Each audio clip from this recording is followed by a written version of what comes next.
presença do anjo era poderoso, dá para entender a presença de Deus. É muito mais. Vai além do que eu e você possamos imaginar. É a presença do Senhor. Essa presença do Senhor foi transmitida aqui na terra para a Arca da Aliança. A Arca da Aliança continha algumas coisas importantes dentro dela. Paulo ele tem uma revelação e diz que dentro da Arca da Aliança, esta arca que era banhada por ouro, que ficava alguns querubins, alguns anjos ao lado, representando a presença do Senhor, continha dentro dela o pote do maná. Este mesmo maná que o povo de Israel comeu no deserto, mataram a sua fome, saciaram a tua fome, estava dentro da Arca da Aliança. Dentro da Arca da Aliança também continha a vara de Arão que floresceram. Dentro da Arca da Aliança também havia as duas tábuas do mandamento da lei de Moisés. Agora imagine aqui que simbologia tremenda o Senhor nos traz.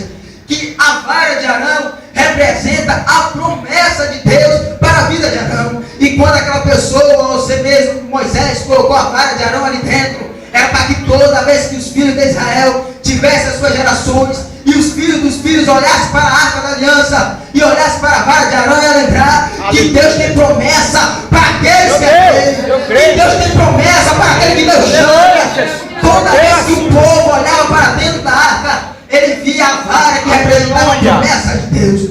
E quando eles olhavam para a arca também, representava o conserto. Quando eles olhavam para as duas leis, as duas tábuas que Moisés tinha escrito, que representava a lei, o conserto, eles olhavam que para ter a presença de Deus tem que ter um certo conserto. Toda vez que os filhos de Israel olhavam para a Arca da Aliança, via que lá dentro tinha a vara de Arão e também tinha as leis, que quer dizer conserto. Dentro da Arca da Aliança também tinha o pó de maná, porque quando eles comeram maná no deserto, se eles contassem essa história de geração em geração, com o decorrer do tempo a mensagem vai se turbar, porque né, é normal na comunicação. Se eu contar algo para uma pessoa e uma pessoa contar para 10, a mensagem não vai ser mais a mesma, vai estar distorcida. É a lei da comunicação, é fato, bem assim é na história de Israel, bem assim é a história de Israel. E para não haver dúvida, para que a palavra do Senhor não possa ser deturpada, eles então pegaram o pote do maná, colocaram o maná dentro de um pote, para dizer, todos aqueles que não acreditaram que o Senhor nos sustentou, eu vou colocar dentro da Arca da Aliança, para representar o sustento de Deus. Agora preste atenção, que a presença de Deus, ela continha a promessa divina. A presença de Deus continha o conserto, mas a presença de Deus também continha o maná. Que todo aquele que está no deserto, ele não vai passar fome, mas Deus vai dar providência. Toda vez que estiver na presença de Deus, vai ter providência, não passa fome. Todo aquele que tem a presença de Deus, há uma certa promessa, um certo conserto, mas também a providência de Deus no deserto. Seja lá você no seu deserto, Deus vai mandar a providência. Aleluia, Deus. Aleluia, Jesus. Glória a Deus.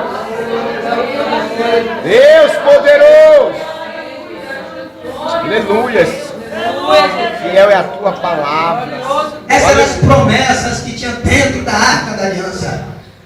Que anda na presença de Deus não falta nada. Tem promessa, tem santidade, mas também tem sustento.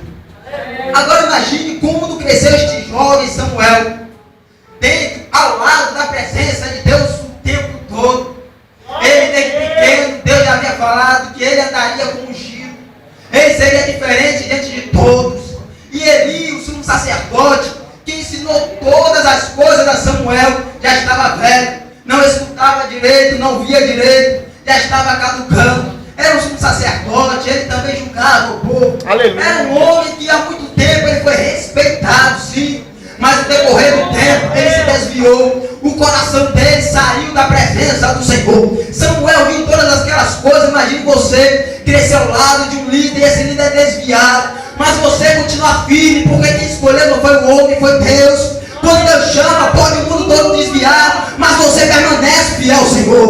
Pode o mundo todo desabar, mas aquele que é escolhido de Deus, o maligno não lhe toca. E Samuel viu essas coisas, viu a safadeza que os filhos de Eli estavam fazendo à porta da congregação. Diz a palavra do Senhor que Ofni e Finéias, os dois filhos de Eli, eles pegavam a oferta, o sacrifício que era para o Senhor, ele pegava um garfo e comia, não tinha mais reverência, não tinha mais aquele certo temor, aquela santidade. Imagine você, como a presença de Deus não estava sendo detorcida, como a presença do Senhor estava sendo jogada de lado, deixada de canto, e apenas a soberba, apenas o pecado estava entrando no meio do povo de Israel. E quando há pecado, quando a presença do Senhor fica de lado, aí vem derrota. Os filisteus invadiram a Israel e começaram a pelejar. E todas as vezes que Israel ia para a peleja, ele perdia, porque a congregação estava em pecado.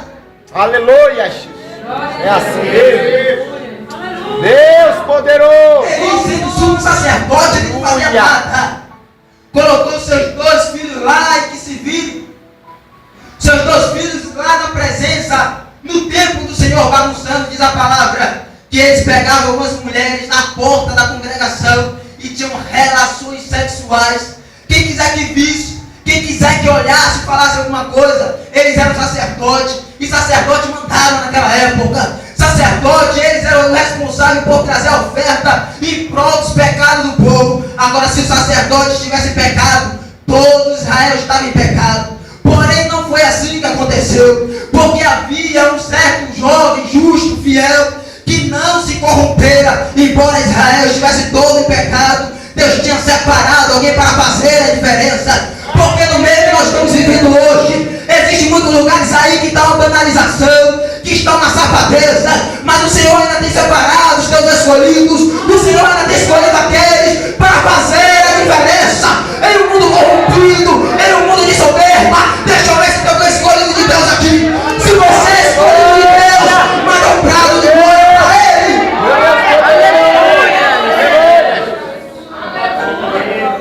Aleluia. Deus separou a Samuel para fazer a diferença.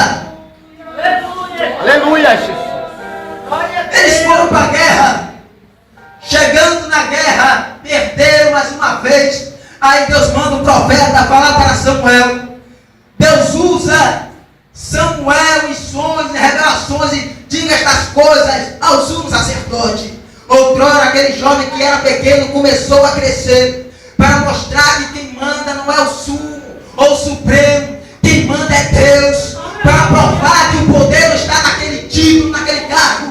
O poder, a unção, a essência vem do alto. E se Deus quiser, levanta os pequenos da igreja para fazer a diferença, para mostrar para aqueles que não querem que Deus pode escolher levantar os pequenos. Foi assim que Deus fez com Samuel. Pegou o pequenino, agora você vai falar para o sumo sacerdote.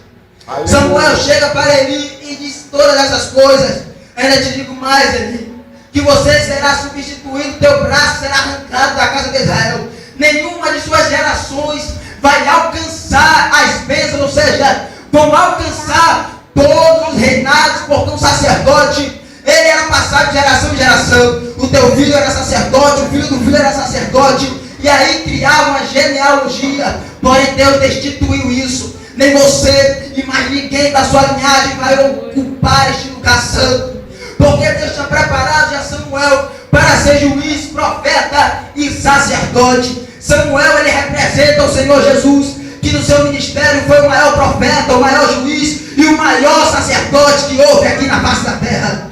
Samuel estava com uma ocupação muito importante agora. Samuel não poderia jamais se aliar ao pecado. Embora o seu líder estivesse em pecado, ele tinha que mostrar a diferença. Samuel então bota o dedo na cara de Eli e diz: olha, Eli, os seus filhos vão morrer na guerra. Os seus filhos vão morrer, porque o Senhor tem te exortado, e você não está dando a mínima para os seus filhos. Você tem apoiado a safadeza dos teus filhos, e foi isso que aconteceu com Eli. Ele então chama os teus filhos e disse: olha, eu estou ouvindo falar por aí, eu estou ouvindo boatos por aí, que vocês estão bagunçando na casa do Senhor. Dá para imaginar uma coisa dessa? Sumo sacerdote vivia, acordava e dormia do lado, dentro do templo, e ele mentiu dizendo que não tinha visto nada. Ele viu a safadeza querendo ocultar, mas ele tentando enganar, ele disse: olha, é melhor vocês mudarem seu comportamento. Só falou aquilo não porque ele queria uma santidade, mas pelo fato de ser hipócrita,